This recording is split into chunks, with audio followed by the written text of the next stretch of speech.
ত্রিপুরায় বন্ধ রেল যোগাযোগ, ইঞ্জিন বিকল হওয়ার কারণেই রেল যোগাযোগ বিচ্ছিন্ন হয়ে পড়েছে। ঘটনা পানিসাগর মহকুমার অন্তর্গত চন্দ্র হালামপাড়া স্থিত ডলুবাড়ি এলাকায়।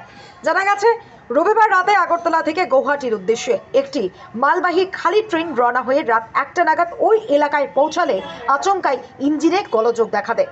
এতে ট্রেনটি আটকে পড়ে। পরবর্তীতে রাতে লামডিং থেকে অ্যাক্সিডেন্টে রিলিফ ট্রেন এসে উদ্ধার কাজে লেগে পড়ে। এদিকে মাঝপথে ট্রেন আটকে যাওয়াতে ধর্মনগর ও কুমারঘাটে আটকে পড়েছে বহু যাত্রী ও ট্রেন। ধর্মনগর স্টেশনে আটকে রয়েছে হামসাফার এক্সপ্রেস সহ ধর্মনগর আগরতলা প্যাসেঞ্জার ট্রেন। অপরদিকে কুমারঘাটে আটকে পড়েছে জনশতাব্দী এক্সপ্রেস সহ আগরতলা শিলচরগামী প্যাসেঞ্জার ট্রেন। উভয় স্টেশনে আটকে পড়ে হাজার হাজার যাত্রী সাধারণেরা। এদিকে এখনও চলছে ইঞ্জিন সচল করার কাজ। সেখানে রয়েছে রেলের বিভিন্ন আধিকারিকরা। এমটি পার্সেল ট্রেন আসছিল আগরতলা থেকে। ওইটা আসার সময় বিটুইন পেচারতল পানিসাগর ইঞ্জিনে কিছুটা প্রবলেম দেখা দেয়। ইঞ্জিনে প্রবলেম দেখা দেওয়াতে ইঞ্জিনটা ওই সেকশনেই দাঁড়িয়ে পড়ে।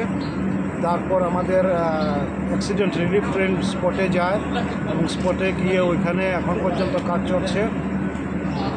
টাইমটা বলতে পারছি না, তবে অনির্দিষ্টকালের জন্য মানে ওরা কাজ শেষ না করা পর্যন্ত এখান থেকে কোনো গাড়ি ছাড়া হবে না বা ওই দিক থেকে আসবে না।